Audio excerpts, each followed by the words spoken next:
Buenas noches, profesor.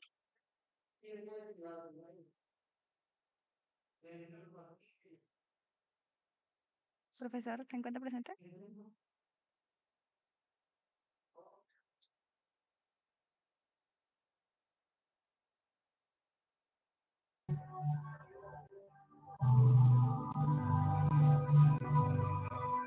Profesor, buenas noches.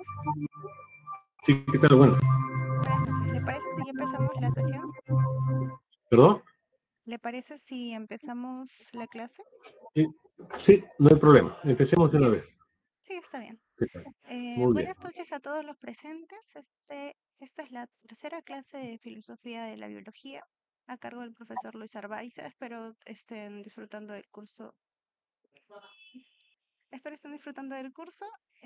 Profesor, cualquier duda que tenga, cualquier inconveniente, yo voy a estar acá para asistirlo. Ok, muchas gracias. Bueno, buenas noches y les agradezco su presencia de nuevo. Y vamos a empezar con esta tercera parte que vamos a hablar sobre la exobiología o la búsqueda de vida extraterrestre o todas esas consideraciones que tenemos que hacer sobre la vida extraterrestre. Quisiera hacer una pregunta, señorita. ¿Están grabando ya?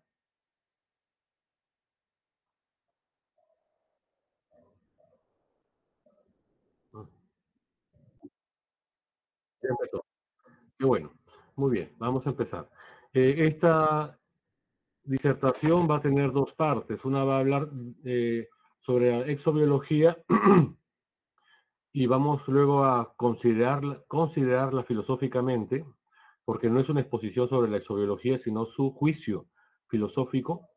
Y luego vamos a hablar un poco de exonociología, acerca de la posibilidad de la inteligencia extraterrestre, no solo la vida, sino la inteligencia extraterrestre. Así que vamos a empezar de una vez. Bien,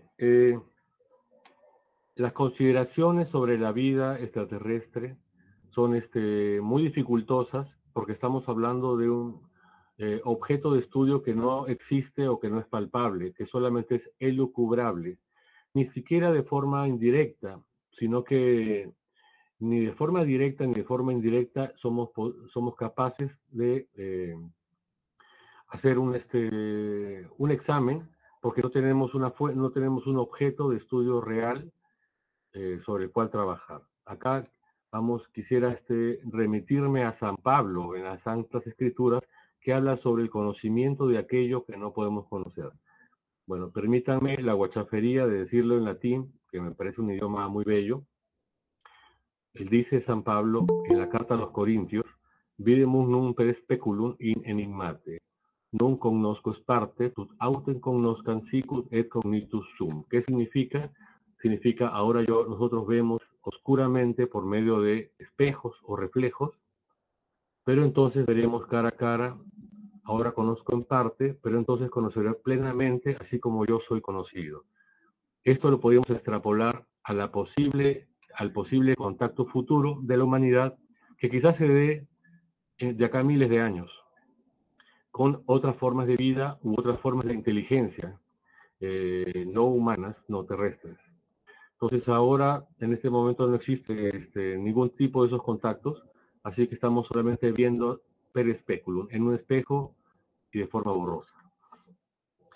Quisiera empezar yendo, digamos, al meollo de la crítica filosófica y voy avisando, voy a apagar acá, me está fastidiando mucho.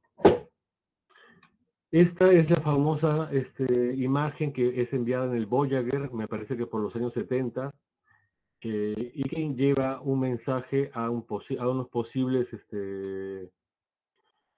seres que puedan capturar esta imagen en este satélite, esta nave que salió ya del sistema solar y que les informa un poco acerca de nosotros. Ahí está una imagen de los dos seres humanos y algunos datos que se supone que son inteligibles por ellos.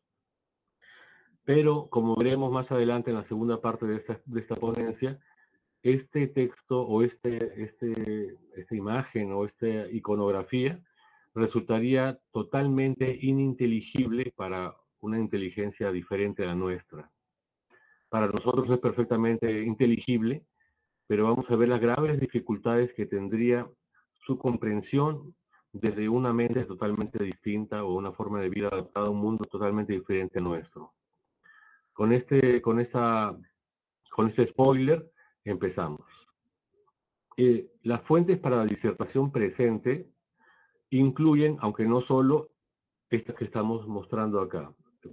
Versan en estos casos acerca de eh, elucubraciones sobre la posible bioquímica extraterrestre, la posible medio ambiente o ecología extraterrestre, como están en esos trabajos de acá. No todos son de revistas exobiológicas, astrobiológicas o eh, extrabiológicas o xenobiológicas. Eh, me he querido limitarlas en lo más posible, pero el que quiera profundizar o avanzar puede entrar a estos links que están de libre y completa lectura. Bien, acá están algunos trabajos. También me estoy basando en el tercer capítulo de mi tesis de maestría que versa sobre estos temas. Acá vemos una imagen. Quisiera por favor que me digan si se puede ver el movimiento de la imagen. Sí, se observa. Sí, se ve. Qué bueno, qué bueno. Ya, muy bien. Entonces, esta es una imagen de un punto pequeñísimo en el firmamento nocturno, ampliado por el telescopio Hubble, y en el que se puede apreciar, bueno, eso es una animación, una cantidad monstruosamente y pasmante de galaxias, no de estrellas, sino de galaxias. Así que la cantidad de planetas y de lugares de lugares donde se tiran los dados para saber si es posible la vida es pasmosa. Así que de aquí podríamos decir que por más rara, extraña, extravagante, inusual, difícil de formarse que fuese la vida, es tan grande el número de cuerpos celestes que incluso esas bajísimas probabilidades se transformarían en una posibilidad real. En algún lugar de esta imagen tiene que también estar palpitando la vida y probablemente considerando las mentes o las inteligencias exobiológicas. Como les he anunciado, vamos a hablar de exobiología, la vamos a criticar filosóficamente, y luego vamos a hablar de exonociología y lo vamos a criticar también filosóficamente. Empezamos con la exobiología. La exobiología tiene su antecedente más antiguo en Tikhov. No sé si lo estoy pronunciando bien, no sé nada de ruso, pero es Gabriel Adrianovich, o sea, hijo de Adriano Tikhov. Él hablaba de lo que se podía llamar exobotánica. Más o menos en aquellas épocas, estamos hablando de 1941, en Rusia se hacían observaciones del planeta Marte, que lo vemos acá. Lo que ellos notaron era que la apariencia del planeta Marte no era igual a lo largo del año, sino que así como en la Tierra cambian con las estaciones los colores y la apariencia del planeta, Marte también cambiaba su apariencia a lo largo del año, o sea que dependiendo de sus cambios de temperatura regulares anuales. Eso hizo pensar a este estudioso ruso y a los varios grupos académicos en los que estuvo involucrado, de que había un cambio de la vegetación marciana, o sea que ellos elucubraron que había un cambio de las formaciones vegetales en ese planeta y que eso daban consigo un cambio de la apariencia de la superficie de Marte. Eso pasa también en la Tierra, porque en la Tierra, cuando llega el invierno en los lugares que tienen un clima más mediterráneo, el reflejo de los colores relacionados a los vegetales como el verde cambian o disminuyen en invierno, aumentan en verano y todo eso en relación a la capacidad de fotosíntesis.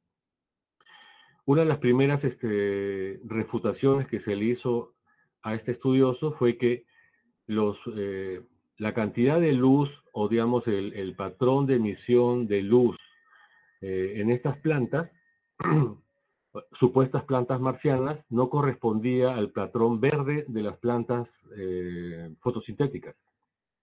Entonces él contestó esta refutación estudiando las plantas que vivían en lugares muy rígidos y muy fríos o muy lejanos, como las tundras o lugares en Rusia donde la vida era más difícil, y descubrió que en aquellos lugares eh, el patrón de absorción de longitud de onda de las plantas era diferente al de las plantas de lugares comunes y corrientes, y que se ampliaba, o sea que las plantas adaptadas a estos lugares rigurosos tenían eran más abiertas a recibir una mayor cantidad de espectro lumínico.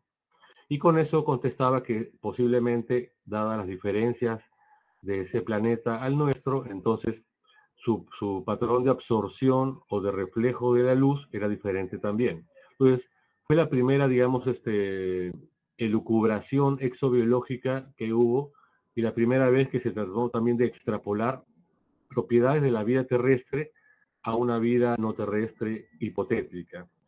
Y entonces comienzan las reflexiones astrobiológicas. Digamos que están pecando ellas un poco de algunos problemas epistemológicos que veremos luego con más detalle, pero sí comienzan con imperfecciones todas las ciencias. Todas las ciencias nacen, digamos, son nacimientos de niños imperfectos, luego se van perfeccionando. Esta no es una exposición sobre astrobiología, sino sobre un análisis filosófico de la astrobiología. Pero vamos a hablar un poquito de astrobiología para saber de qué estamos hablando. Se han encontrado estos, por ejemplo, ahora mucho más, ¿no? Porque esto es del 2012. En los 2012 ya se habían encontrado muchos planetas que se parecían mucho a la Tierra, que eran capaces de tener agua, eran capaces que parecía que mostraban tener oxígeno, agua, CO2, moléculas orgánicas, y que más o menos estaban en el rango de temperaturas aceptable para que el agua estuviese líquida la mayor parte del tiempo, o sea que están en la zona habitable de sus sistemas solares. Ahora este número se ha multiplicado muchísimo y ahora se han hecho más análisis químicos de esos exoplanetas, de esos planetas de otros sistemas solares. Mucho más ahora con el nuevo telescopio que permite ver más cosas y mucho más lejos.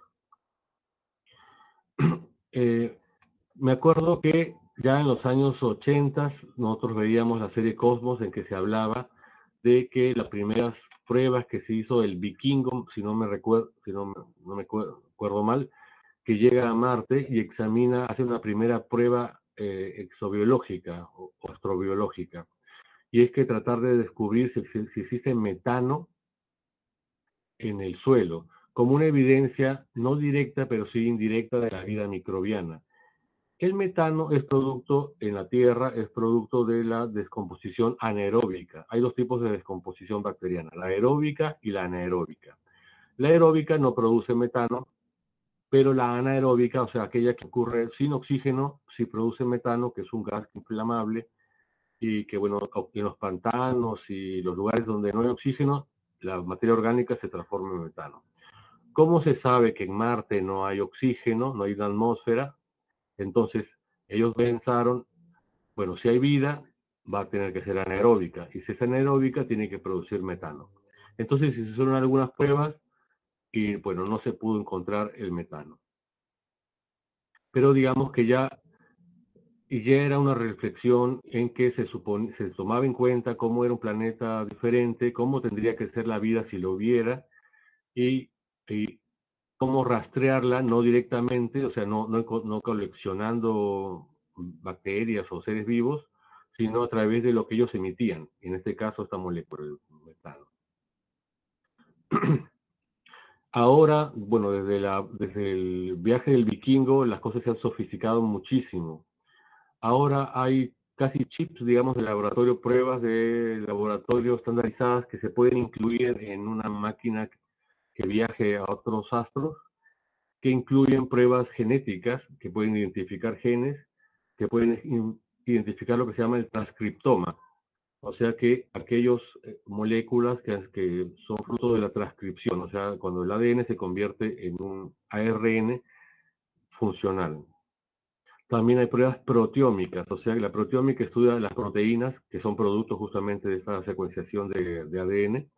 Y también está la metabolómica, que es la que estudia los metabolitos producidos por esta bioquímica. de la vida. Entonces, la vida tiene muchos lugares por donde agarrarla, digamos. La genómica, la transcriptómica, la proteómica y ahora la metabolómica. La búsqueda de metano ha sido una de las primeras ensayos metabolómicos, porque está hablando de metabolismo, suponiendo que ellos tengan un metabolismo semejante al terrestre. Acá voy anunciando, hay un pequeño problemita también epistemológico. Estas son las formas, digamos, indirectas de descubrir vida extraterrestre. En la parte izquierda vemos el oxígeno bimolecular, el O2. Para nosotros el oxígeno es una molécula muy común, el O2 es común porque no le damos importancia, digamos que el 20% del aire está formada por este oxígeno, pero su origen es biótico. El origen del oxígeno bimolecular, el O2, tiene su origen biótico. Cuando no había vida en la Tierra, no había oxígeno O2, había otras formas de oxígeno, por ejemplo el ozono, que es O3. Pero un subproducto de las primeras algas cianobacterias en el planeta Tierra fue el oxígeno, que cambiaron la atmósfera terrestre, incluso cambiaron el color del planeta, porque el O2 cambia ya la transmisión de la luz y el planeta se volvió azul. Antes el color de la Tierra era más anaranjado, algo de la atmósfera. Entonces, el O2, donde se encuentre O2, ahí hay gran sospecha de que puede haber vida. Y así, esa es una forma. Otra forma es lo que se llama el cambio del albedo, o sea, de que si hubiese seres vivos, estos seres vivos sufren ciclos, y esos ciclos hacen de que cambien metabólicamente, y ese cambio metabólico va a hacer que las imágenes o la luz que proviene de ese planeta tienen que cambiar también. Y cuando encontramos esos ciclos, como vemos en la parte derecha, sobre cualquiera de estos metabolitos, es sospecha que este planeta está vivo, a diferencia de un planeta inerte en que sería más estable. Estas son, digamos, presunciones de la astrobiología. Pero como las cosas nunca son muy fáciles en ciencia, por ejemplo, acá tenemos una atmósfera. En el lado izquierdo podemos ver la atmósfera clásica de la Tierra: oxígeno, ozono más arriba y agua en forma de vapor. También CO2 un poco más abajo y metano también un poco más abajo. Entonces, si una inteligencia extraterrestre estudiara la luz de nuestro planeta, encontraría, digamos, evidencias por la luz que se rebota, y supondría, bueno, en este planeta hay oxígeno, ozono, agua, CO2, metano. Entonces parece un planeta vivo. Pero, por ejemplo, el monóxido de carbono, que está más abajo, es una molécula que puede eh, aparentar los espectros de luz de las moléculas que les acabo de mencionar. O sea que un planeta que tuviera puro monóxido de carbono, venenoso, por cierto, parecería que tiene agua, oxígeno, CO2, metano, y que está recontra vivo, y no está vivo. Lo mismo pasa con otras moléculas que estamos viendo más al otro lado. Son moléculas que, por ejemplo, el agua. El agua es una molécula que no es escasa. Hay agua casi en todos los planetas del sistema solar. En los meteoritos hay agua. Entonces, no solo el agua, hay muchas moléculas orgánicas que son comunes en todo el universo. Entonces, su sola presencia puede hacer parecer, o sus espectros lumínicos son semejantes a los de moléculas más complejas, como el oxígeno, el CO2, que es de origen orgánico. Entonces, esta parte es un poco técnicamente engañosa, mejor dicho, técnicamente engañosa, acerca de cómo saber si un planeta tiene una atmósfera compuesta de moléculas que evidencian que hay vida. Subrayo lo técnicamente porque no son problemas nociológicos ni epistemológicos, sino simplemente tecnológicos, que se podrían resolver con alguna técnica química que pueda cambiar. Bien, entonces vamos a continuar. Esta fotografía muestra muchísimos exoplanetas colocados en una zona en que es posible la vida. Ahí ven nombres como 438b, 560b, Plices 667cc, Proxen B1e. Son cuerpos extrasolares que están para los planetas, para los soles sobre los que giran, en la zona adecuada donde el agua puede estar líquida la mayor parte del tiempo. En este cuadro también se incluye Venus y Marte, pero no el Venus y el Marte actual, sino el Venus antiguo. Parece que antes el Venus antiguo podía haber estado al borde de la capacidad de albergar vida. Y también el Marte antiguo, un Marte anterior al actual, también parece que estaba en ese rango de que es posible que haya vida. Eso no significa que haya, sino que era posible, según este criterio que luego vamos a examinar. Cuando yo hablé hace un rato acerca de espectros de luz, tiene que ver con una técnica científica que sabe que cada sustancia química tiene su huella dactilar en su espectro de luz. Si yo, por ejemplo, eh, lanzo luz blanca sobre el agua, esta va a rebotar de esa forma como se ve arriba, con esos picos clásicos. Esa es su huella digital del agua y cada planeta que emita ese patrón es que contiene agua. Y así pasa con todas las demás moléculas y vemos aquí que cada una tiene su huella digital que la delata. Bien, ahora, hasta ahora ha sido un rapidísimo, rapidísimo resumen de la astrobiología, quizás injusto por breve, pero nos convoca su análisis epistemológico. Acá comienzan los problemas. Bien. Primera pregunta que debemos hacernos de fondo. ¿Cómo reconocer a un extraterrestre, si lo hubiera? Primero, una verdad filosófica. Sin definición no hay identificación. En la clase primera vimos que había un montón de definiciones sobre vida, todas parciales, todas imperfectas, y también vimos una que yo postulé, que cubre que resuelve esas imperfecciones, pero eso ya lo juzgarán ustedes. No, pero hasta ahora, por ejemplo, la definición de NASA es profundamente imperfecta, y sin eso digo yo, eso es imposible, y la identificación. Responder a la pregunta cómo reconocer un extraterrestre requiere una definición universal de vida, universal, no terrestre. Recuerdan en la primera clase que hablamos que Mario Bunge decía que la vida era el conjunto de los seres vivos que poblaban la Tierra y que era inextrapolable a otras realidades hipotéticas. Entonces Bunge no sirve para esto, no sirve para reconocer un extraterrestre. Bien, sea lo que sea que encontremos, no habrá cómo comparar sus cualidades con un concepto claro que nos permita saber si es vida o no. Y así que los exobiólogos buscan en vano. Es como si nosotros buscáramos la dirección de una casa sin un mapa de la casa o sin una descripción de cómo es esa casa. Así de perdida está la astrobiología. Bien, astrobiología, exobiología, etcétera, etcétera. Bien, otra crítica que vamos a hacer epistemológica aquí acerca de las disciplinas científicas es la siguiente. El objeto de estudio de la exobiología no tiene realidad empírica, como en las ciencias naturales, ni tampoco tiene realidad abstracta, como en las ciencias formales.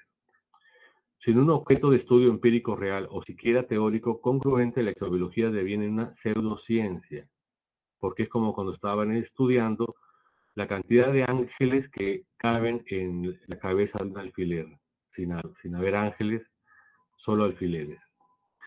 Acá hay un deslinde claro entre objetos que tienen una realidad conceptual y objetos que tienen una realidad física. La física estudia objetos y la biología y la química estudian objetos que tienen una realidad tangible, que son, pues se pueden tocar, que tienen peso, que tienen estructura. Las matemáticas tienen objetos de estudio que son abstractos, que no tienen una ubicación en la realidad. Los números irracionales, las series infinitas, las mismas formas geométricas, etcétera, etcétera. Incluso pareciera que esta realidad matemática tuviese cierta independencia porque, por ejemplo, el teorema de Pitágoras no lo inventa Pitágoras, sino que lo descubre Pitágoras. Digamos, el cuadrado de la hipotenusa es igual al cuadrado de los dos catetos, pero no podría ser igual al cubo de los dos catetos, porque eso no funcionaría. Entonces, Son objetos conceptuales claros, pero la astrobiología peca en no tener un objeto conceptual claro que está estudiando y tampoco, mucho menos un objeto real. Son graves defectos para una disciplina científica. No saben qué buscan, digo yo un poco lapidariamente, y por ello es imposible que le encuentren. Qué rápido corre el tiempo, bien. Ahora, bueno, ya reconociendo esta grave dificultad de fondo, igual vamos a avanzar porque el ser humano y las ciencias, generalmente todas las disciplinas científicas han avanzado a pesar de sus grandes defectos iniciales. Creo que en la clase pasada les expliqué que la misma teoría de la evolución nació casi como un niño enfermo, sin corazón, sin hígado, sin ojos, y sin embargo, luego, como dice Lácatos, las teorías científicas se van pasando de mano en mano y van mejorando. Esperamos que eso pase también con la astrobiología. Pero ahorita tiene unos grandes defectos. Bien. Carentes de una definición, sus ideas de vida extraterrestre están contaminadas de antropocentrismo o terracentrismo. Bueno, o sea, podemos comprenderlo, ¿no? La astrobiología a veces imagina mundos que se parecen a los mundos de la Tierra, incluso que se parecen al ser humano. De esto podemos coludir una especie de búsqueda narcisista. La búsqueda de la vida extraterrestre busca vida terrestre fuera de la Tierra. Ese es una especie de aforismo que digo yo. O sea, cuando estamos buscando metano, cuando estamos buscando oxígeno bimolecular, cuando estamos buscando lugares donde el agua se puede hacer líquida, cuando estamos buscando, incluso como si este ruso, reflejos de la clorofila o de la fotosíntesis, es como si estuviéramos buscando más que una vida diferente a la nuestra, una vida igual a la nuestra, o sea, vida terrestre. Y eso comporta un vicio narcisista y circular. O sea, si estamos buscando vida terrestre, entonces no estamos buscando vida extraterrestre. Y eso condena la empresa de inicio. Quiero argumentar acerca de el concepto antropocéntrico que tiene mucha gente que considera que si los extraterrestres fuesen más o menos bien desarrollados y más o menos fueran inteligentes, entonces se parecerían a nosotros. Claro que muchos los imaginan con ojos grandes y cabezas grandes, piel muy blanca y un poco más escuálidos que nosotros, pero básicamente está la estructura fácilmente reconocible, la estructura humana, incluso la estructura antropoide, porque nunca le ponen cola. O sea, es muy parecido a nosotros y ni siquiera a otros animales. Miren, en el planeta Tierra tenemos, por ejemplo, la lechuga. Me gusta usar la lechuga siempre de ejemplo. La lechuga es un ser vivo terrestre. Comparte con nosotros el 50% de sus genes, los mismos genes que nosotros.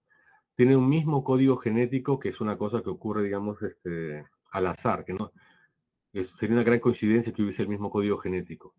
Y tiene las mismas biomoléculas que nosotros, proteínas, ácidos nucleicos, lípidos y todo tipo de carbohidratos. Si hubiesen otras formas de vida que no tienen otros códigos genéticos, o sea, no tuviera proteínas, no tiene ácidos nucleicos, no tiene lípidos, no tiene carbohidratos, sino otras formas bioquímicas, quizás hasta no tiene genes, sino otra forma de almacenar información.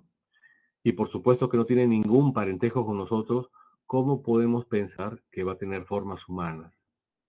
Si la lechuga, que es nuestro primo en el planeta, es tan diferente de nosotros.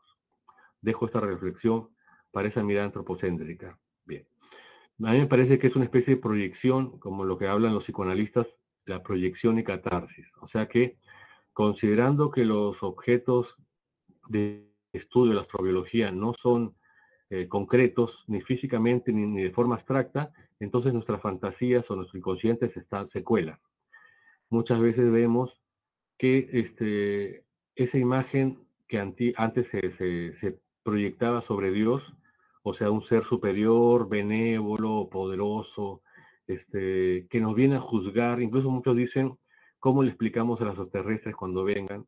O sea, como un padre que viene a juzgarnos, toda esa proyección que se hacía sobre Dios se hace sobre los extraterrestres ahora.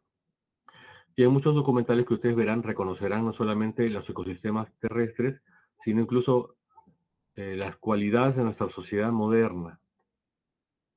Entonces, la mente cuando lucubra la vida extraterrestre parece que nunca sale muy lejos de la atmósfera terrestre, nunca se despega, cuesta despegar, es comprensible también. El primer ejemplo es esto de las zonas donde es posible la vida. Aquí vemos una cosa verde, que es donde se supone que la vida es posible porque hay agua. O sea que, pero ¿por qué la vida tendría que necesitar el agua? O sea, la vida terrestre sí, pero estamos hablando de vida extraterrestre. Bueno, ya, entonces son proyecciones infantiloides, a pesar de que los artistas se esfuerzan en hacerlos diferentes, nos traiciona lo que sea la familiaridad de nuestro mundo. Por cierto, en este libro yo participé. Bien. La búsqueda de planetas similares al nuestro con agua, con una composición semejante a la terrestre, nos hace pensar que al parecer la exobiología, más que buscar vida extraterrestre, busca vida terrestre fuera de la Tierra, lo que ya implica un absurdo de tal enfoque de búsqueda, ya se los dije. Miren, acá hay una fotografía de vida terrestre y miren qué diferente es a nosotros. Y es vida. Acá también otra forma extraña, estas también, pero nosotros pensamos, esto ocurre en nuestro propio planeta con seres que tienen un ancestro común con nosotros y el mismo código genético. Sin embargo, consideramos que los extraterrestres tendrían que parecerse a nosotros. Miren qué diferentes son las formas de vida en nuestro planeta. Acá vemos un crustáceo muy singular, por ejemplo, ¿no? Aparece, desaparece, es transparente y luego es refringente. Así es, mejor dicho, más diferente, más raro y más extravagante y más diferente que este crustáceo serían los extraterrestres. Ni hablar, como hablaremos después, sobre su mente. Ajá, esto es lo que ya he dicho. Bien. Entonces, la pregunta la podemos replantear de esta forma, es ¿qué tan distinto podría ser un ser vivo extraterrestre? O más importante, ¿en qué deberían ser iguales a la vida terrestre para también llamarlos vida? Me parece que es justa esta reformulación de la pregunta para poder avanzar. Bien, hay ideas que no son terracéntricas ni antropocéntricas sobre los extraterrestres y hay muchas publicaciones sobre eso, son muy interesantes, pero hay que hacer, imagínense, hay que hacer un esfuerzo inmenso de imaginación para imaginar otra bioquímica. Comprender la bioquímica actual es muy difícil. Yo que soy profesor de bioquímica se lo puedo decir. Imaginar otra que se parezca a la vida y sin un criterio profundo de lo que es la vida es una tarea muy difícil. Sin embargo, acá hay dos autores, Rinaldi y Benner, que han hecho dos cosas interesantes. Por ejemplo, se ha hablado del sílice porque el sílice se parece al carbono, está muy cerca está en la misma columna de la tabla periódica. Y usar el amoníaco en vez de agua, que es una molécula bastante común en el universo. Y otras formas de energía, porque todo el mundo habla del sol, pero podrían ser otras formas, la termal, por ejemplo, ¿no? Y también tenemos, bueno, pero lo único que no debe traicionar ninguna de estas diferencias bioquímicas es que siempre tiene que haber un desequilibrio termodinámico, un truco termodinámico. Eso es muy correcto porque parece que eso es común a todas las formas de vida. Y aquí respondemos a la pregunta, no en qué se diferencian, sino en qué se parecen a la vida actual, ¿no? Bien, acá otra imagen del hover. Y bueno, y acá yo estoy aplicando, trayendo un poco de agua para mi molino, mi tesis sobre lo que es una vida. La vida, según digo yo, es una reacción en cadena y que acumula antientropía. Ya lo expliqué la semana pasada. De esa formulita, digamos, de ese esqueleto lógico, se pueden inferir varios teoremas. No los voy a hacer ahora, pero un par de ellos van a aparecer. Una de estas consecuencias es que no hace falta buscar vida en las zonas habitables, entre comillas habitables, de los sistemas solares, porque acá se habla de reacciones en cadena que pueden ocurrir en muchísimas circunstancias del cosmos. Y también de acumulación de antientropía que ocurre en muchísimas circunstancias del cosmos, estados de la materia, que no necesariamente, no necesitan y no incluyen al agua, a la luz solar, a la gravedad terrestre. Incluso más adelante veremos, ni siquiera incluyen las propiedades fundamentales de la materia, como son las fuerzas fundamentales, la fuerza fuerte, la fuerza débil, la fuerza electromagnética y el electromagnetismo. Entonces, con esta definición, la mente puede volar mucho acerca de otras formas posibles de vida y muchísima más, aumentar más su posibilidad. Entonces, según esta formulita, ¿cómo sería un extraterrestre? Habría que buscar, primero que nada, dos cosas. Primero, que sea reacciones en cadena y luego que acumulen entropía. Y hay que hacer diferencias una vez más entre vida y organismos. Esperemos un ratito que pase acá el avión.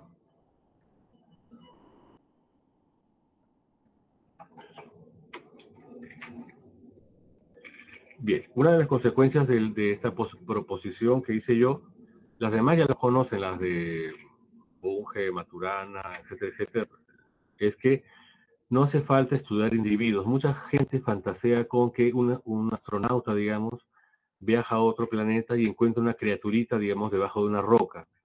Y al examinarla descubre la vida. Pero según esta fórmula, examinar la vida no es suficiente estudiar un individuo, sino que hay que estudiar un linaje de individuos para saber si a través de ellos, o sea, reacción en cadena, se está acumulando la entropía. Solamente ahí diremos que hay vida. Los sistemas actuales de detección de vida, lo que hemos visto, por ejemplo, esos que están buscando oxígeno, metano o luz de cierta forma en otros planetas, no tienen este enfoque. Están buscando algo que es presente. En ningún momento examinan la antientropía ni la reacción en cadena, y por eso digo yo, son infructuosos. Y bueno, esto, acá hay una sustentación lógica de lo que estoy diciendo. O sea, si esta es la premisa, si este es el axioma, por una lógica clásica, cualquier cosa que funcione para el todo, funciona para la parte. Patrick Suppis, un famoso libro de lógica. Entonces, si la vida es reacción en cadena que acumula entropía, lo va a hacer en todo el cosmos, no solamente acá. Y de ahí podemos inferir como teoremas, inferir, o sea que no son nuevos supuestos, sino que son cosas inferidas de los supuestos, eh, rasgos extraterrestres nuevos. Mejor dicho, los descubiertos, pero ya están incluidos en el axioma. Primera condición, que la vida debe reproducirse, multiplicarse, eso ya lo hemos dicho, pero tiene que haber una fuente de energía. Miren, todos los seres que se reproducen gastan energía en esa reproducción. Ahí hablamos de todos los seres vivos, todos los seres vivos. No hay ser vivo que se reproduzca si no tiene que primero acumular o obtener en ese momento energía para ese proceso de multiplicación. Eso pasa en todos los seres vivos. Pero también ocurre en los objetos abióticos o seres no vivos que se reproducen. Ustedes han visto, no sé, yo tengo un video, no lo puse hoy día, de cuando yo estaba lavando ropa y salen las gotitas de agua y parece que ellas se van reproduciendo, o sea, se van produciendo una, dos, tres, cuatro gotitas, todos iguales. Hay muchos procesos en que se forman, por ejemplo, los remolinos o los cristales, en que pareciera que se estuvieran reproduciendo, o el fuego, por ejemplo, que se está reproduciendo. Pero en todos esos fenómenos abióticos de reproducción hay gasto de energía. Entonces, por esta razón, un ser vivo extraterrestre tendría que consumir energía o tener una fuente de energía estable por o miles de años, millones de años. Esta fuente todos inmediatamente pensamos en las estrellas, pero puede ser cualquier fuente, como por ejemplo los discos de acreción de un agujero negro, eh, emisiones radiactivas, hasta un cuasar que emite energía de forma muy violenta, podría ser una fuente de energía. Y la mente puede imaginar muchas otras circunstancias en que se forma esta vida. Bueno, y acá viene una proposición un poco radical. Otra vez pido permiso, o sea, le pido permiso para que pase el avión. Un segundo, por favor.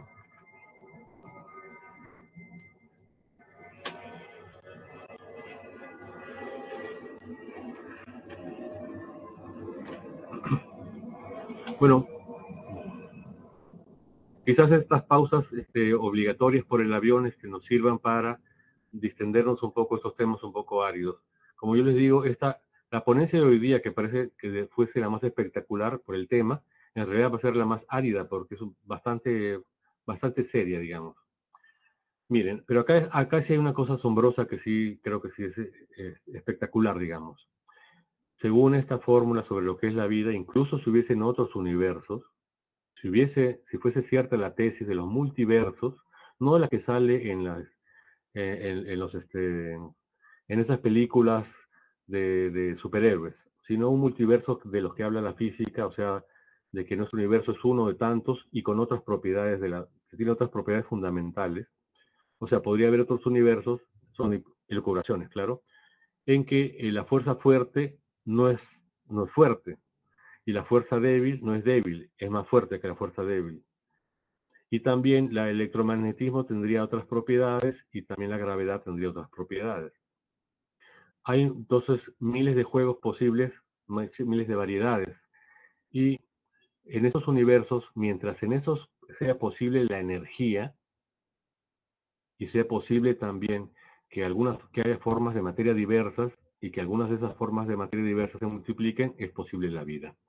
En casi, en la gran mayoría. De hecho, sí es un estudio de si al azar se formaran universos con distintas constantes cósmicas fundamentales, se dedujo que la mayoría tendría más o menos las reglas de nuestro universo.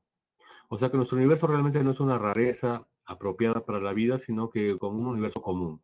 Así como nuestro planeta es un planeta común, de una estrella común, y nosotros somos seres humanos comunes de una humanidad muy grande, que sí contiene lo singular, pero no somos nosotros. Bien. Entonces, no importa cuán raras sean las formas del cosmos, parece que la vida es posible. Es más, simple de ocurrir. La cuarta propiedad es también una aclaración. Nosotros hemos dicho que la vida tiene que, y eso ya lo dijo Schrödinger, la vida tiene que acumular antientropía y de generación en generación. O sea que a lo largo del tiempo los seres vivos se hacen cada vez más complejos y más perfectos, o menos imperfectos. Entonces, pero para eso tiene que haber un truco termodinámico. Lo normal es que que las moléculas acumulen entropía, se desordenen cada vez más. Pero hay un truco en los seres vivos, un truco bioquímico. Cuando se estudia bioquímica, se estudia, por ejemplo, el ciclo de Krebs o la fosforilación oxidativa que ocurre en las mitocondrias. Los estudiantes de biología descubren un truco de los seres vivos en que se desordenan moléculas para poder ordenar otras. Se desordena más de lo que se ordena. Estoy hablando casi metafóricamente.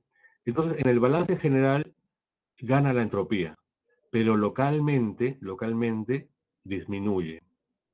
Y ese es el truco que hacen los seres vivos termodinámico para darle la contra a la entropía, para sobrevivir a la entropía, a lo que Aristóteles llamaría la degradación o la corrupción, seres sometidos a la corrupción. Para evitar eso, los seres vivos hacen ese truquito.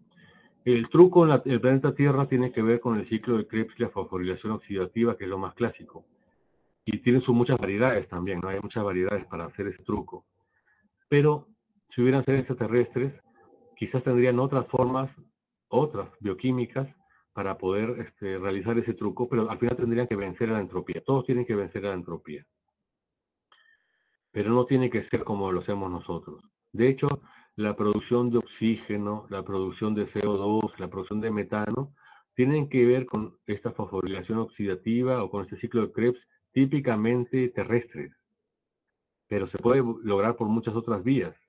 De hecho, hay seres vivos en la Tierra que no producen metano, que no producen oxígeno, que no necesitan luz, que no necesitan agua, y sin embargo pueden hacer este truquito, pero todos tienen que hacer este truco termodinámico. Otra es que, dado que tienen que acumular antientropía de generación en generación, los seres que han tenido un cierto tiempo, unos millones de años de existencia, tienen que hacerse cada vez más complejos. Es como la llamada constante cosmológica cósmica. Ustedes saben que Einstein descubrió la constante cosmológica, que después es pues, la expansión del universo que condena al universo a estar siempre expandiéndose. O sea, es inconcebible, incluso matemáticamente, un universo estático. Es imposible. O está expandiéndose o está contrayéndose. Entonces, también es inconcebible, según esta definición de vida, que la vida sea estática. Sería imposible que hubiese un planeta, un mundo, donde los seres vivos siempre han sido así, o que no cambien. Tienen que cambiar y para mejor, antintrópicamente. Eso es más o menos lo que quiere decir esta cuarta propiedad inferida del axioma.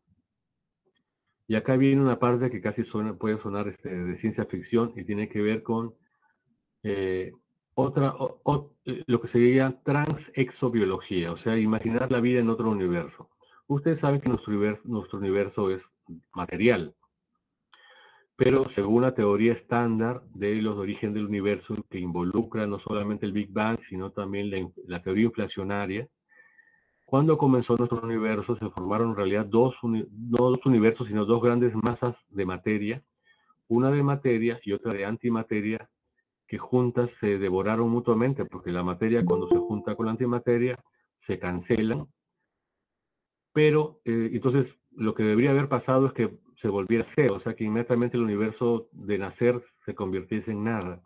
Pero hay una propiedad de los físicos que yo no domino por completo, pero sé que existe, se llama violación de la simetría CP. Significa que cuando la materia se cancela con la antimateria, en equivalentes digo, o sea, un gramo de una, un gramo de la otra, siempre queda un residuo súper minúsculo, hiper minúsculo de materia. Por esta razón, cuando el universo chocó contra el antiuniverso, quedó un pedazo de un mundo, un pedacito de materia. Ese pedacito somos nosotros. Nuestro universo, con lo grande que es solamente ese fragmento, ese resto que quedó. Pero, a ver, que pase el avión, pase el avión. Pero podría haber un universo que no tuviese materia, sino que tuviese solamente antimateria, que podría ser, podríamos imaginarlo. No estamos hablando de un mundo mágico, un mundo metafísico, fantástico, porque la antimateria tendría un aspecto perfectamente material como la que es la materia. La única diferencia es su carga. Tendrían átomos, tendrían, mejor dicho, antiátomos, antimoléculas y una antibioquímica de una antivida. Imaginar esas cosas es interesante, es fascinante. Pero mientras en ese mundo antimaterial haya fuentes de energía y diversidad de la materia, la vida es posible. Eso nos arroja a esta pregunta, ¿por qué habría vida en el universo y no nada? Estoy un poco parafraseando la famosa pregunta filosófica, ¿por qué hay ser y no nada? Que es de Heidegger. Pero acá yo me pregunto más humildemente sobre solamente la vida. ¿Por qué hay vida y no nada? O sea, ¿por qué simplemente no hay solamente planetas estériles? Si además sabemos que la vida pareciera frágil y pareciera también improbable por su complejidad, y también pareciera como que le da la contra a una propiedad fundamental de la materia, que es la acumulación de entropía. Nada más ni nada menos que la segunda ley de la termodinámica, aplicable a todos los objetos materiales. Con toda esa improbabilidad, nos cabe preguntarnos por qué entonces hay vida y no nada. Y a veces vemos, por ejemplo, que hay lugares donde la vida parecía prohibida por per se, o sea, por solamente por examinar, digamos, el clima o las propiedades de esos lugares, diríamos que acá la vida no debería haber y hay. Ahí vemos, por ejemplo, un desierto o digamos, hablemos, por ejemplo, del fondo del mar, donde no hay luz, donde casi no hay materia orgánica, donde no hay movimiento, donde no hay casi nada, pareciera el lugar más remoto y triste, y ahí hay vida. Los desiertos es el mejor ejemplo, y también los lugares donde el agua está congelada en muy buena parte, donde pareciera que no hay casi, o sea, no hay posibilidades de movimientos bioquímicos en las selvas, donde la vida pareciera improbable, existe, es probable. O sea que pareciera que en contra de nuestra intuición natural, la vida no es tan frágil ni tampoco es tan improbable. Ahora vamos a ver que es muy probable más bien. Vamos a ver por qué la vida es probable, por qué hay vida y no nada. Vamos a ver las premisas y luego vamos a la conclusión. Si alguna de estas premisas es falsa, entonces la conclusión va a ser falsa, pero vamos a ver que son verdaderas. La energía libre, me refiero a la energía que es posible de ser utilizada, porque hay formas de energía útiles y formas de energía inútiles. Estoy hablando metafóricamente. O sea, lo que se llama energía, en biología se llama energía libre de Gibbs. Energía libre de Gibbs es una energía que se puede utilizar, por ejemplo, la luz del sol. Las plantas pueden utilizar la luz del sol de forma útil, pero parte del proceso se convierte en calor y esa energía no puede ser utilizada por los seres vivos. Nosotros producimos calor, pero no utilizamos el calor como seres biológicos, ¿no? Esa es una propiedad. Hay abundancia de energía en el universo, diversas fuentes. La materia también toma infinitas conformaciones. Quizás la palabra no sea infinita, sino inmesurables. Infinito es una palabra que creo que no nos está permitido pronunciar. Pero hay una cantidad pasmosa de conformaciones de la materia en el universo. Entonces es inevitable que algunas conformaciones canalicen la energía libre en su automultiplicación. Ahí nace la vida. Y también algunas de esas más acumulan información al replicarse. Ahí nace la vida. Ergo, la vida es inevitable en el universo, por estas propiedades. Yo acá no estoy hablando ni de agua, ni de luz, ni de zonas de vida, sino simplemente de estas dos propiedades simples de la materia. Entonces, la energía es la causa y la automultiplicación un efecto de los seres vivos. Bueno, acá otra vez volvemos a la teoría del multiverso, donde hay energía, donde hay diversidad material, es posible la vida. Pero si hubiese un universo donde no hay energía, o la energía está toda en forma de calor, por ejemplo, que es imposible de utilizarse, no, ahí no podría ser posible la vida. O si estuviéramos en un universo que solo tuviera una sola forma de molécula, por ejemplo, puro hidrógeno, que es posible porque es una forma muy simple, o los átomos tuviesen tal inestabilidad que no podrían permitir que se formen moléculas, solamente hubiese átomos, ahí la vida no sería posible porque no habría diversidad de formas materiales. Eh, entonces, pero en las demás circunstancias en que haya diversidad y fuentes de energía, entonces la vida es posible. Y acá, de pasadita, vamos a hablar del principio entrópico fuerte. Vamos a meternos con ese tema que está involucrado con esto. De esto podemos concluir que la vida es muy posible en muchísimas más circunstancias de las que habíamos pensado y también en otros universos. De eso podemos concluir que nuestro universo no tiene nada de singular, no tiene nada de particular, de especial. Entonces no ha sido calibrado ni diseñado como una casa, como dice el principio antrópico, que este universo ha sido diseñado como una casa que tiene calefacción, agua potable, alcantarillado, salas, cuartos, luz eléctrica y todos los servicios de internet, wifi, perfecto para que el ser humano venga a vivir acá, sino que los requisitos para la vida son comunes. Entonces, queda anulado el principio entrópico fuerte. En cualquier universo puede haber vida, o casi cualquier universo. Esta es una ilustración poco ingenua de la teoría de los multiversos. Y acá, despidiéndonos de esta parte que tiene que ver con una crítica a la exobiología, pero, o sea, esta parte ha iniciado criticando la exobiología, pero ha terminado ampliándola, o sea, mostrando que la vida es todavía mucho más posible de lo que los exobiólogos pensaban. Los exobiólogos están buscando planetas parecidos al nuestro, moléculas parecidas a las de nuestro metabolismo, pero no hacía falta tanto, o sea, no hacía falta tanto para encontrar la vida. Entonces, el nuevo camino que yo postulo abre más posibilidades, pero también más dificultades. Bien. Ahora les pido permiso para entrar a la exonociología, que es ya no sobre vida extraterrestre, sino sobre vida inteligente, que a pesar de que para que haya vida no es necesaria que haya inteligencia, es un tema muy interesante que todos quieren saber, que todo el mundo quiere examinar. Antes de continuar, si hubiese alguna pregunta o algún comentario, conversemos un poquito antes de seguir.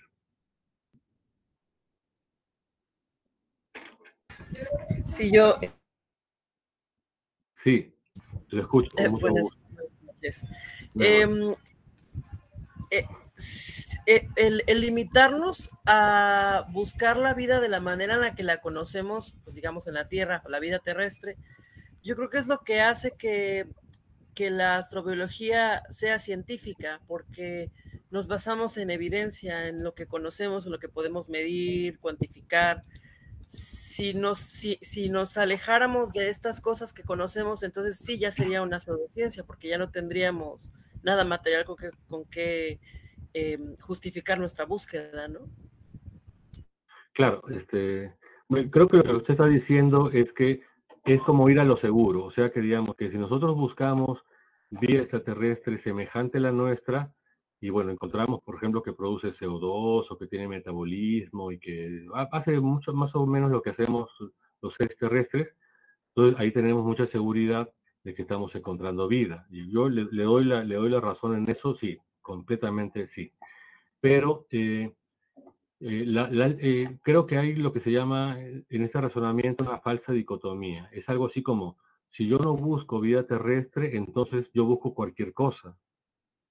No sé si me dejo entender. O sea, que es como diciendo, si yo no tomo la precaución de buscar vida semejante a la terrestre, como que haya agua, como que haya digamos, cierta temperatura adecuada, ciertas moléculas clásicas, la otra opción es buscar cualquier cosa. O sea que hasta una piedra sería vida, porque yo diría ya, es una cosa rara, diferente a la vida terrestre, pero es que porque es terrestre es diferente. Entonces pensamos que entonces, si no vamos por este camino seguro, la otra alternativa es cualquier cosa. Entonces ya no hay ninguna seguridad. Pero yo pienso que esa es una falsa dicotomía, porque yo he propuesto una definición de vida que no es cualquier cosa, sino es solamente aquellos seres que acumulan entropía y hacen una reacción en cadena, o sea que son procesos que producen otro proceso, y en ese cambio de un proceso a otro va aumentando la antientropía. Entonces, no es la búsqueda de cualquier cosa, sino de algo que tiene esas dos cualidades. Y de esas dos cualidades se derivan las otras. Ese es lo que yo le contestaría. Pero su pregunta me pareció muy, muy aguda, un tiro muy certero. Y una Sí, otra, justamente no era como decir, si no buscamos esto, entonces no lo estamos haciendo bien. Al contrario, me parece muy importante, interesante y necesario expander nuestra visión de la vida y sobre todo la astrobiología, ¿no? El poder buscar o pensar afuera de la outside the box, ¿no? Como dicen. Y creo que también si nos basamos en creo que no podemos buscar vida si no nos basamos en lo que conocemos de vida, porque es lo único que tenemos. Incluso esta definición de vida, como el proceso que acumula antientropía, creo que también está basada en lo que conocemos. Entonces, si bien es necesario extenderlo, creo que nunca se aleja de las realidad, digamos, condiciones que conocemos, ajá, que sabemos, que hemos de presenciado. la familiaridad, digamos, ¿no? Sí, claro, Claro, yo le doy toda la razón, pero habría que distinguir las propiedades fundamentales de las accidentales. O sea, justamente. que cuando yo digo, por ejemplo, que la vida, es mi posición, puedo estar equivocadísimo, ¿eh? Por ejemplo, cuando dice, por ejemplo, Schrödinger que la vida es entropía, está diciendo que esa propiedad es esencial, fundamental, ineludible, condición sine qua non, y las otras propiedades, como por ejemplo, qué sé yo, ser verdes o tener patas o, digamos tener metabolismo aeróbico o tener metabolismo anaeróbico, esas son secundarias. Todo, o sea, todo eso puede cambiar, pero lo que no va a cambiar va a ser la antientropía.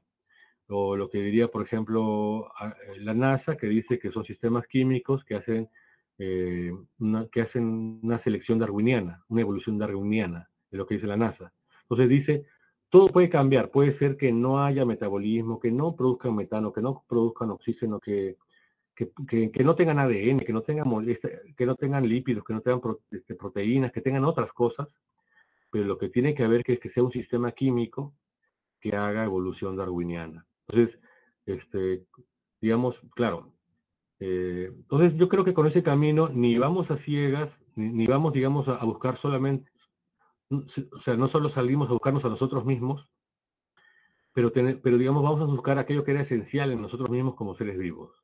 Entonces podemos encontrar algo rarísimo y sin embargo, que no traiciona esa cosa fundamental para cada teórico, ¿no? Para Aristóteles es una cosa, para Maturana es otra cosa, para Buge es otra cosa, para la NASA es otra cosa, y para mí también es otra cosa.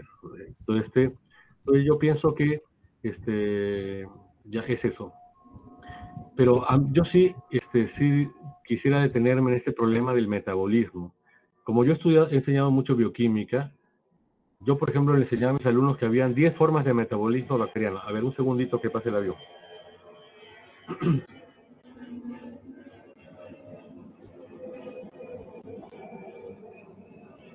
Yo, por ejemplo, le enseñaba a mis alumnos 10 formas de metabolismo bacteriano.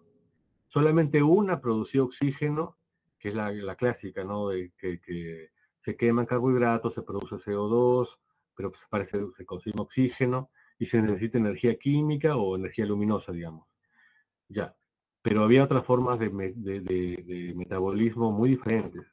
Entonces, claro, mi crítica es también, y no quiero también insistir tanto, no quiero parecer terco, pero es como cuando los europeos, digamos, iban a buscar otros hombres en el mundo y ellos esperarían encontrar hombres con barba y blancos en otras partes, pero los hombres no eran así. O sea que lo esencial, incluso llegaron a decir, hemos encontrado hombres que son de piel oscura, en África, no tienen alma, o sea, no son humanos, justamente porque se estaban fijando en propiedades que son accidentales y no las fundamentales. Antes de terminar, me parece usted compañera, amiga, que es mexicana, por el dejo. ¿Perdón? Me parece que usted es de México. Sí. Después, me da muchísimo gusto poder tener contacto con alguien de ese país tan lindo y que se parece tanto al Perú. Es como una tierra gemela que está más en el hemisferio norte, pero se parece más al Perú que los demás países. Gracias. Un Solo una última placer. cosa, ya no quiero tampoco, Claro. que estoy de acuerdo en que, bueno, yo pienso que mientras no conozcamos otras formas de vida, o sea, es que es complicado, ¿no? Porque si no sabemos cómo definirlo, entonces cómo las podemos buscar. Pero mientras no encontremos algo que nos diga, esto es una otra forma de vida, entonces no podemos definir cuáles son las características accidentales y cuáles son las esenciales, porque solamente conocemos la nuestra, ¿no? Estamos como limitados en esto por lo desconocido. Bueno, sí, pero yo le doy la vuelta a lo que usted me está diciendo. Más bien es al revés. Si nosotros no tenemos una definición de lo que es vida antes de tomar contacto, esas formas de vida podrían pasar delante de nuestra cara y no reconocerlas. Sí, claro. O sea, la otra situación es creo que la que ocurre. Pero qué placer, esta conversación es un placer, ojalá que continúe luego también. ¿Alguien más quisiera opinar algo o refutar como ha pasado ahora? Si no, yo continúo con la exonociología. Bien, entonces vamos a continuar con exonociología. La exonociología, planteo yo, ya no es acerca de cómo será un extraterrestre, se parecerá a nosotros o será diferente, o en qué tiene que parecerse sí o sí, o en qué podría diferenciarse sin ningún problema, sino de la vida inteligente. Quiero primero contar una anécdota que cuando yo hice este capítulo, que luego fue un capítulo de mi tesis de maestría, y lo hizo en un curso, el profesor me dijo que era el trabajo más inútil que había leído en su vida. Y yo le dije, bueno, sí, pues. Y un poco también agarrando con lo que dice nuestra amiga mexicana, mi nueva amiga, yo la considero ya una nueva amiga, me encantaría que seamos amigos, es que no solamente es que cuando tengamos contacto, que yo considero que no vamos a tener contacto, por lo menos en muchos miles de años, con formas de vida extraterrestre. Porque si es verdad que yo digo que la vida es abundante y posible y fácil de ocurrir, las distancias cósmicas son muy grandes en el universo. La estrella más cercana es la estrella Alfa Centauro, que está a 3 años de luz. O sea que es un rayo de luz que va a la velocidad increíble. Lo dejamos correr 3 años, recién ahí llega Alfa Centauro. Ahora, mucha gente dice que probablemente en el futuro las tecnologías nos permitan, los agujeros de gusano, mil cosas, de que podríamos vencer la velocidad de la luz y tomar contacto. Yo no digo que eso sea imposible, pero yo digo que el que diga eso tendría que tener una refutación de la teoría de la relatividad general de Einstein. O sea que alguien tendría que taparle la boca a Einstein, que dijo que la velocidad de la luz es inviolable, es imposible. Es incluso lógicamente inadmisible que uno pudiera ir tan rápido para hacerlo. Yo pienso que eso puede pasar en el futuro, porque las teorías científicas no son eternas y no hay un gran pensador o un gran sistema teórico que nunca haya caído y que luego ha venido uno mejor. De hecho, la teoría de la relatividad, que prohíbe las velocidades hiperlumínicas, hace agua por varios lados, es una teoría imperfecta como todas las teorías. Así que quizás en algún momento aparezca una teoría que permita eso. Pero en las circunstancias actuales, siendo, digamos, humildes y considerando lo más probable que parece es una propiedad natural invencible, yo considero que no se va a poder, que no hay posibilidades de contacto que ocurra. Sin embargo, eso no nos impide saber, o sea, que no hay otro ejemplo no impide saber definir vida. Porque, por ejemplo, nosotros definimos lo que es un perro, lo que es un gato, sin necesidad de conocer a todos los perros, a todos los gatos de todos los continentes. Nosotros podemos definir en las piedras sin saber cómo serán las piedras en otros planetas. Y cuando hemos encontrado piedras en otros planetas, hemos visto que tenían más o menos, cumplían nuestras definiciones. ¿Por qué? Porque, miren, las formas de vida son muy diversas. Si uno hace una definición de vida y todos los seres vivos, todos, los miles y miles y miles de formas, cumplen esa definición, hay una alta probabilidad bayesiana que esa sea la definición correcta. Por ejemplo, yo no conozco ninguna forma de vida en el planeta, y como biólogo lo digo, ninguna que no cumpla estas dos propiedades. Es una reacción en cadena, o sea que uno produce al otro, y hay linajes y se van reproduciendo, y que acumulan entropía, o sea que siempre el tiempo encontramos formas más perfectas. No hay ni una especie que ocurra eso. Los virus también cumplen eso. Entonces, no hace falta quizás tener otro ejemplo de vida, porque acá hay miles de ejemplos de vida. Pero bueno, ahora pasemos a la exonociología.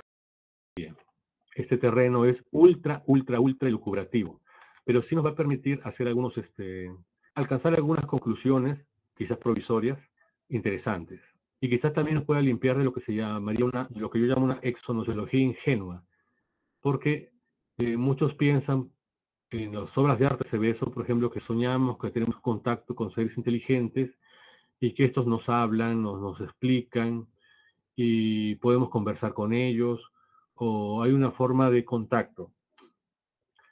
Sin embargo, mi tesis es que las diferencias cognitivas con otras formas de inteligencia pueden ser abrumadoramente profundas que impidan la posibilidad de comunicación o de traducción de un sistema cognitivo a otro sistema cognitivo. La aproximación artística más parecida a lo que yo he pensado, y quizás por eso lo pienso, quizás me he inspirado en eso, es la de la película 2001, Odisea del Espacio. En esa película el ser humano toma contacto con una forma extraterrestre, pero nunca se ven a los extraterrestres, ni tampoco nunca hablan, sí interactúan.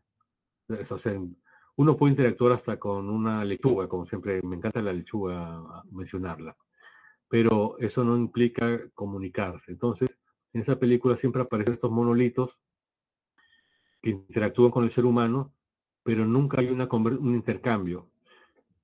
Otras películas ya postulan cosas que a mí me parecen infantiloides o pensamientos infantiloides acerca de lo que es la inteligencia extraterrestre. Básicamente una versión nuestra. Ya películas ya... bueno, en fin. Quiero aclarar, como hice la semana pasada, que no es lo mismo inteligencia que conciencia. La semana pasada no es importante porque hablamos de vida, yo dije, vamos a hablar de vida, no vamos a hablar ni de inteligencia artificial ni de conciencia artificial.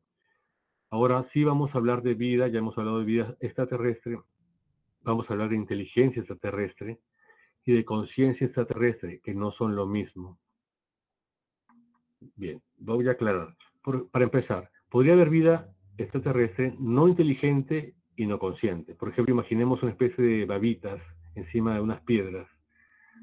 Están vivas, acumulan entropía, se reproducen, no son inteligentes, no son ni conscientes que están ahí, no saben. Pero también podrían haber formas de vida inteligentes y no conscientes. Conciencia me refiero a esto lo que señala la filosofía de la mente, de seres que son capaces de sentir qualias o quale, o sea que son capaces de sentir sensaciones, dolor, percibir colores, sentir olores y tener esa clase de sensación, cosas que un autómata no tendría. Nosotros podemos imaginar, por ejemplo, que hay un autómata inteligente, pero insensible, incapaz de sentir el sabor de la sal, aunque sí podría pensar en la sal, no en términos humanos. Ahí nomás nos estamos dando cuenta qué diferente podría ser pensar. Imagínense pensar la sal no en términos de sensaciones. Ya, entonces estamos adentrándonos en los pantanosos terrenos de la exonociología. Bienvenidos a la ambigüedad. Bueno, ¿qué es la delicia de los filósofos? Bien, vamos a empezar. Bueno, ya les dije, para mí los extraterrestres son inalcanzables, por lo menos en el estado actual. Bien, y lo que les he dicho, ¿por qué es imposible viajar a velocidades hiperlumínicas? Pero no por un asunto técnico, sino por un asunto de leyes fundamentales. Si es así, nunca vamos a viajar a eso, ni cuanto avance la ciencia, no va, dado que la tecnología es dependiente de la ciencia, si eso no cambia, eso no va a ser posible. También es posible que los vías extraterrestres no hayan desarrollado esas tecnologías, o sea, que sean posibles, pero no las hayan desarrollado. Entonces no son seres inteligentes. O la inteligencia es escasa. Entonces acá diríamos que la vida es común, pero la inteligencia no. Yo no creo mucho en esta posibilidad. Más bien me parece que la inteligencia es también difícil de eludir, por lo que veremos en la definición de inteligencia. Y otra vez lo que he dicho, ¿no? Suponer que ya, digamos, de acá a 10 años vamos a encontrar una forma de viajar más allá de la luz, o de acá a 100 años, pienso que es un poquito presumido, es pensar en la relatividad, es fácil de refutar. Bien. Miren, pensar en la vida extraterrestre nos hizo pensar en cuál es la vida terrestre. O sea, antes de definir vida extraterrestre, había que definir vida terrestre. Creo que yo presenté esas definiciones en la primera clase. Pensar en la inteligencia extraterrestre o en su mente es también pensar en nosotros. Otra vez, estamos obligados a, cuando encontremos qué es esencial y no accidental en nuestra mente, en nuestro pensar, nuestra inteligencia humana o todos los animales inteligentes, recién ahí encontraremos una esencia que podemos extrapolar a la vida conceptual extraterrestre, a la vida hipotética extraterrestre. Entonces, nos obliga a esta pregunta este tema, pero ya no sirve la psicología acá para explicar, por ejemplo, que la inteligencia es la forma de resolver problemas inéditos de forma no innata, o no sirve los test de Binet, de coeficiente intelectual, ni nada de esas clases de cosas, porque tenemos que ir a algo más esencial. Yo propongo humildemente esta definición de inteligencia, y es la siguiente. La inteligencia es la capacidad de descubrir la causalidad en el mundo de forma no innata. Repito, la inteligencia es la capacidad de descubrir la causalidad, o sea, cómo funciona el mundo, pero de forma no innata, o sea, que no nacemos sabiendo que es así. Por ejemplo, cuando un cuervo resuelve esos pequeños problemitas, ustedes deben haber visto, o cuando un cuerpo adivina cómo funcionan los semáforos y utiliza el semáforo para poner nueces y que los carros las golpeen y luego él va en la luz roja y lo coge y lo come. Ya, cuando eso pasa, él está resolviendo un problema del que nunca antes había visto. ¿Cómo lo resuelve? Lo resuelve, siempre resuelven esos problemas. Claro, aquí no se traiciona la definición de resolver problemas inéditos. Se resuelven encontrando una relación causal. El cuervo encuentra que la luz verde pasan los carros, la luz roja no pasan los carros. encontró entonces una relación causal, y con esa relación causal él puede imaginar unas posibilidades y las pone en práctica. Así que nunca van a encontrar una conducta inteligente que no implique una identificación de la causalidad. Y yo pienso que si hubiese vida extraterrestre tendría que tener esta capacidad también. Y bueno, y todo eso sirve para algo, es entender el mundo, ¿no? Cuando cuando identificamos causalidad, predecimos el futuro, descubrimos relaciones causales, como esta causalidad es real, porque es el mundo real, puede predecir, y entonces el animal, ya estoy diciendo animal porque no soy solo el ser humano, puede tomar decisiones y reacciones del modo más provechoso. Hay organismos que, digamos, que se relacionan con la causalidad del mundo que las rodea. Por ejemplo, el girasol, que gira, digamos, poniendo no gira como todo el mundo piensa que gira totalmente, pero sí mientras está, digamos, todavía infertilizadas sus flores, sigue el sol para recibir calor. Entonces, está como alienada a la causalidad, pero no es algo que haya decidido, no es algo que haya considerado, no es algo que haya pensado, es algo innato. La inteligencia es sobre lo innato, es algo innato, digamos. Entonces, este esquema que yo propongo de inteligencia, o sea, pienso que es universal a todos los seres inteligentes, de las inteligencias más simples hasta la ciencia humana, que dice acá, la ciencia no es más que la formalización de la inteligencia, así que los extraterrestres deben tener ciencia, si son inteligentes. Eso suena como un trabalengua y pareciera quizás casi resbalar en el círculo vicioso, pero no es así. Lo que quiere decir es lo siguiente. La inteligencia que hay, por ejemplo, en los animales, en las aves, en los mamíferos y en nosotros, es esta búsqueda, esta identificación de la causalidad en el mundo que les rodea. ¿Y qué hace la ciencia? La ciencia más clásica, las ciencias naturales, también hacen eso. A través del método hipotético deductivo se identifica la causalidad, se hacen inferencias y se prueba si eso es verdad. Entonces, es el estado más desarrollado de la inteligencia. Es un ejemplo de inteligencia, pero muy metódico. Si los extraterrestres son inteligentes al nivel, no al nivel, digamos, de las aves o de los mamíferos, sino de los humanos, diríamos entonces que ellos tendrían que haber desarrollado una ciencia para su mundo, claro. Y estamos hablando de un tema que yo llamo transepistemología, o sea, el estudio de cómo sería la inteligencia extraterrestre llevada a un punto de ser semejante a la ciencia, a ese nivel. Entonces estamos acá creando conceptos. Quiero recortar algo en que todos hemos leído, que es Thomas Kuhn, que habla de la inconmensurabilidad. O sea, que él dice que hay sociedades, teorías científicas que son inconmensurables a otras y que también ahora está muy de moda en este multiculturalismo. Y hay culturas inconmensurables a otras y que es imposible la comunicación. La historia refuta esta idea porque siempre que se han tomado contacto dos civilizaciones, siempre se han entendido. Por supuesto que cada una tiene nociones radicalmente diferentes a la otra, pero uno sin compartirlas la puede comprender. Por ejemplo, en la sociedad andina peruana se concibe que el tiempo va hacia atrás y no hacia adelante. Hace poco justo conversaba con un amigo y él me hablaba así, no sé qué, o sea, siempre que hablaba un ejemplo del futuro decía atrás. Y yo no le dije nada, pero es porque esa concepción andina del mundo, del futuro hacia atrás y no hacia adelante.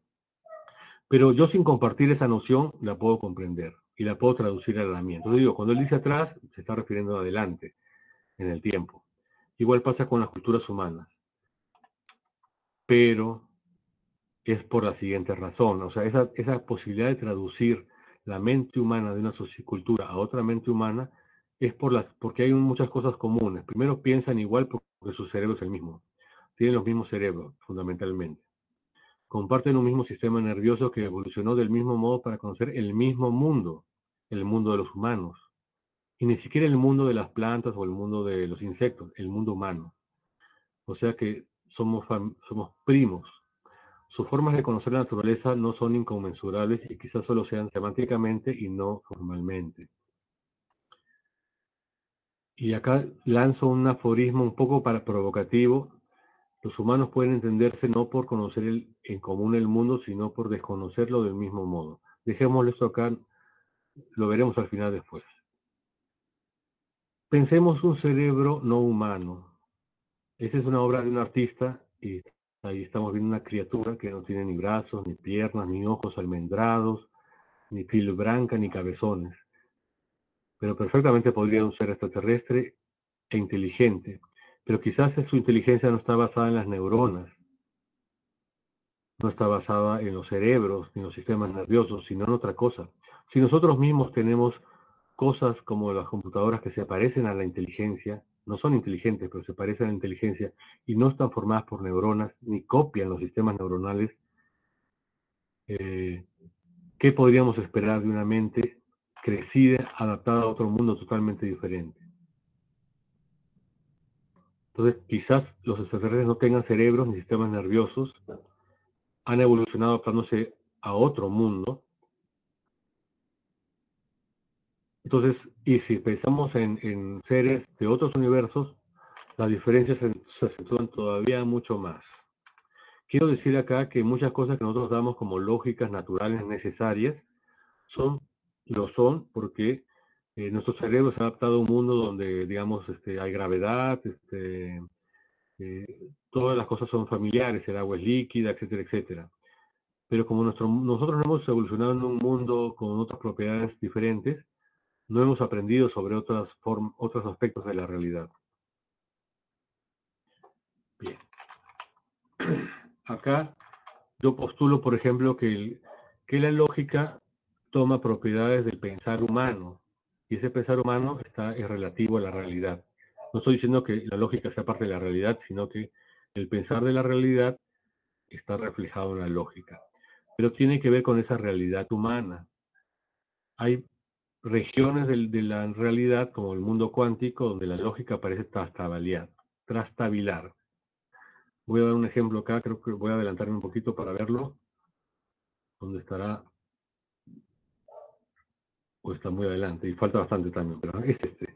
Miren, ustedes deben haber, bueno, en el mundo cuántico, por ejemplo, no existen las propiedades de indistinguibles, la famosa propiedad de la, inde- la, indiscer- la propiedad de indiscernibles de Leibniz, o sea que dos objetos no pueden ser el mismo objeto si tienen una propiedad diferente, y que todos los objetos del universo tienen propiedades diferentes y por eso cada uno es el mismo y no otro.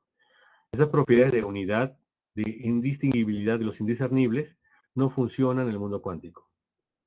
Cuando hablamos de dos partículas, en realidad no estamos hablando de dos sujetos, no estamos hablando de dos cosas. Y eso ya lo dijo Bohr, ya lo dijo Schrödinger, ya lo dijo Heisenberg, y así hay, podría decir, contar más excepciones a nuestro sentido común, incluso a la lógica, en el mundo cuántico. Solo diré, por ejemplo, que en el colapso de la función de onda, que ustedes conocerán, la famosa función de onda de Schrödinger, estoy hablando del mundo cuántico, ¿no? Antes de colapsar la función de onda, significa que una partícula, como un electrón, digamos, está en todas partes del universo, o sea, está y no está en todas las partes del universo. Ya eso nomás parecía violar el principio aristotélico de que no es posible que o sea o no sea, que no hay un tercer posible. O es o no es. No hay una tercera alternativa. Ni tampoco puede haber una simultaneidad, o sea, que sea y no sea al mismo tiempo, que es la fantasía dialéctica. Entonces pareciera que en el mundo real, porque el mundo cuántico es real, no es conceptual, no funciona, nuestro cerebro no funciona. Solamente las teorías científicas funcionan, pero el cerebro no. Que no, o sea, no es lo mismo, aunque haya salido el cerebro, no son lo mismo. Y ahí, un poco pensando en eso del mundo, el tercer mundo de nuestro querido Karl Popper. Bueno, voy a plantear acá unas preguntas antes de conversar porque no quiero aburrir, ven que es largo lo que falta. La pregunta es, ¿podría pensarse el mundo de otro modo? La forma del universo que pensamos depende de la forma de nuestro cerebro. Lo que puede conocer un extraterrestre lo podemos conocer nosotros. Si ambos miramos la misma cosa, veremos lo mismo, conoceremos lo mismo. Y si no piensan igual que nosotros, ¿cómo nos podríamos comunicar en caso de contacto? Si nosotros mismos no podemos entender, digamos, el mundo cuántico, porque nuestro cerebro no se adaptó a ese mundo, imagínate un contacto con una mente que no usa cerebros, que puede haber usado de otra forma. ¿Y cómo podríamos saber si un extraterrestre es inteligente o no? Si no podemos entender su forma de pensar. Podríamos incluso encontrar criaturas y considerarlas estúpidas o no evolucionadas.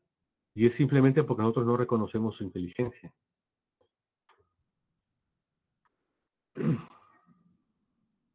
Y bueno, entonces sigo planteando preguntas. Si no conoce y piensa como nosotros, la comunicación será imposible.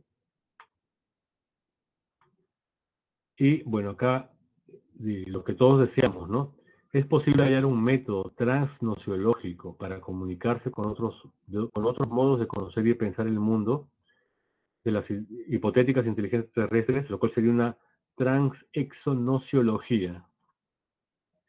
Entonces, si hubiera un diccionario sí sería maravilloso, pero voy adelantando, para que crear un diccionario alguien tiene que saber los dos idiomas al comienzo. No basta conocer un solo idioma para hacer un diccionario. Hay que conocer los dos y decir, ya, esta Apple es manzana, que si house es casa. Pero si yo solamente conozco house y conozco Apple, nunca voy a adivinar otros significados. Bien, quiero adelantar acá para no abusar del tiempo, pero quiero explicar un poco sobre nuestra forma de conocer. Nuestra forma de conocer el mundo, de pensar o de conocer, está muy relacionada a la filosofía de la mente. Voy a resumir esto en algo simple. Yo asumo esta idea de la teoría de la filosofía de la mente, que existen las cualias inmateriales o amateriales, y la materia que conoce, representándola con la amateria. Lo voy a explicar así, miren. Nosotros, por ejemplo, está una longitud de onda de una determinada frecuencia, de un determinado color.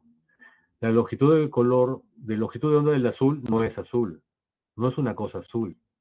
Esa sensación de azul solamente ocurre en nuestra mente.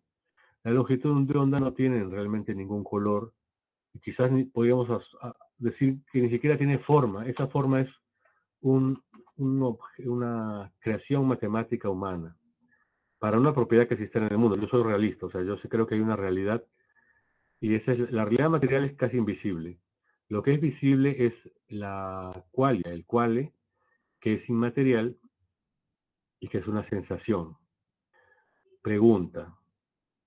Este esquema es el esquema humano de conocimiento, pero ¿por qué tendría que ser ese esquema el de otros seres inteligentes? Es perfectamente posible que un ser no represente con qualias los objetos del mundo, que no conozca al mundo a través de las sensaciones, sino de otra forma. Es posible incluso que no tuviese una mente, que no tuviese conciencia, que solo tuviese inteligencia. Entonces, otra vez más, evitemos el antropocentrismo o el terracentrismo para nuestra teoría del conocimiento extraterrena. La solución a esto, este dilema de que cómo es que el mundo material es conocido por los seres humanos, es que se puede resumir en esto: conocer es sustituir. O sea que cuando nosotros tomamos contacto con la sal, esa sal, que es un objeto material, se transforma en sensaciones, en la sensación de salado nosotros. La sal no es la sensación de salado. Quizás la sal ni siquiera es salada, pero nuestros cerebros cada vez reaccionan con esa experiencia subjetiva del salado cuando tomamos contacto con la sal. Igual podemos decir, por ejemplo, con el azúcar. El azúcar es una molécula de carbohidratos que tiene sus átomos y sus propiedades químicas y todo lo demás.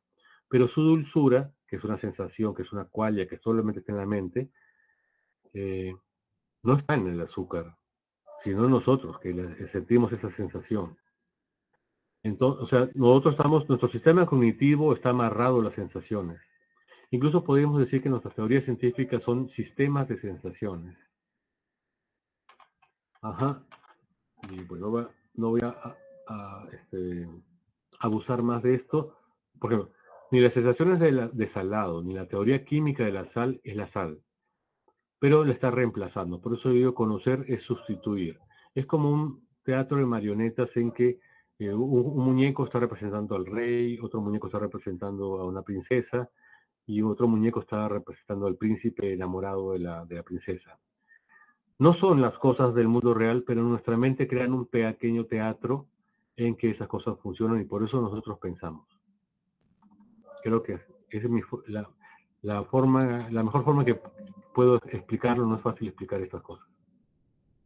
Entonces, para que se entienda esto, voy a explicar esto. Por ejemplo, si el ser de la sal se hubiese asociado a la sensación de dulce, si nuestro cerebro hubiera dicho que cada vez que haya sal vamos a sentir sensación de dulce, ¿qué pasaría? ¿Habría caos? No. Sería exactamente igual. Eso implica que la relación qualia-cosa es una relación contingente. Podría haber sido de otra forma. Podríamos sentir placer cuando sentimos dolor, pero sería el mismo proceso neurobiológico.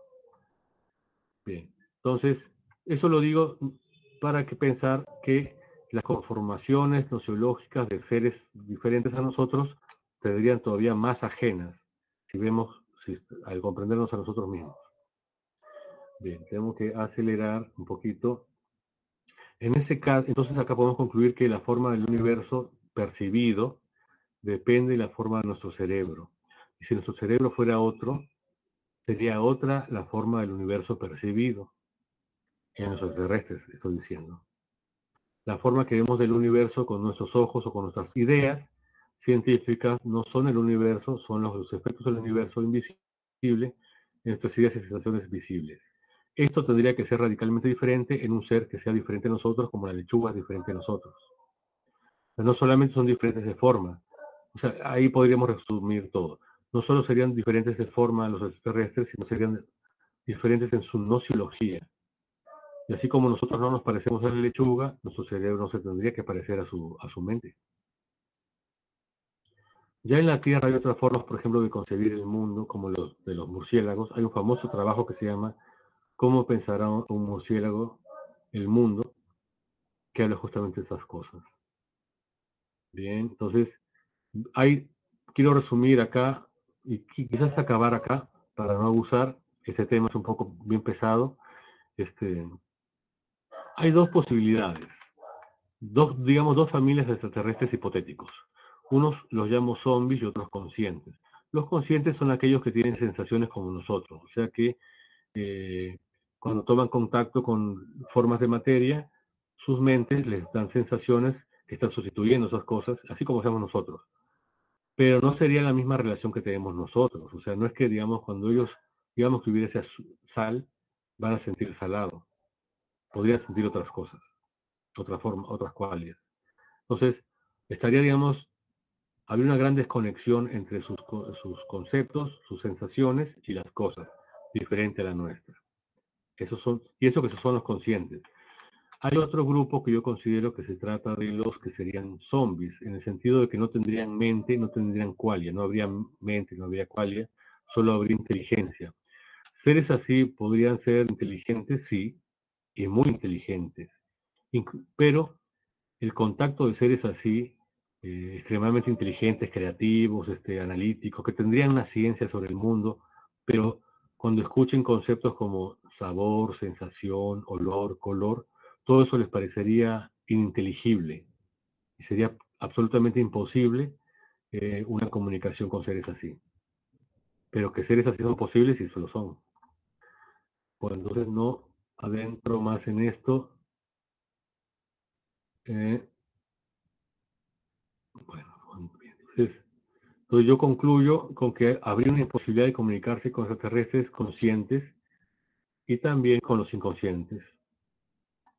Y esto ya lo mencioné, tengo que abandonarlo lamentablemente para poder conversar. Y bueno, quisiera concluir Habrán visto que cuando nos introducimos a los conceptos de exonociología, ya la cosa se pone muy picante y ambigua. Y es muy fácil perderse, resbalarse. Hay que tener entonces mucho cuidado con esas reflexiones. Y me hizo pensar mucho, la semana pasada yo hablé de Borges, ahora quiero traer a Kafka, en una frase de su libro La muralla en China, y que a mí me conmueve mucho cuando la leo. La voy a compartir con ustedes para con eso terminar esta parte. Claro que he dejado muchas cosas en el tintero, pero es bueno también saber parar. Bien, vamos a leer a Kafka. Reflexiona sobre la conducción y serás como un río que corre y fertiliza los campos. Pero ahí detente, no sea como cuando el río, de tanto correr, se hunde en el mar y se pierde a sí mismo y ya no es. Hasta ahí reflexiona sobre la conducción. Kafka sobre la construcción de la muralla en China. Entonces, cuando nosotros pensamos el pensar, pensamos la nociología, pareciera a veces que fuéramos como ese río que se adentra en el mar y luego ya no es igual a sí mismo y se pierde identidad y diferencia. Y eso es todo lo poco que he traído hoy día. Espero que en algo haya servido y comencemos a conversar. Muchas gracias.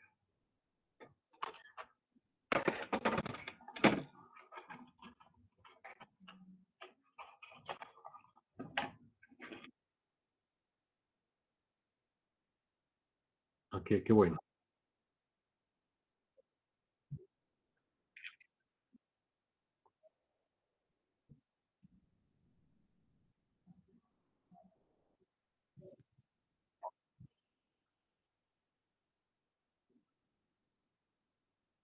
Un placer para mí. Un saludo para todos. Muchas Muy bien, nos gracias. vemos.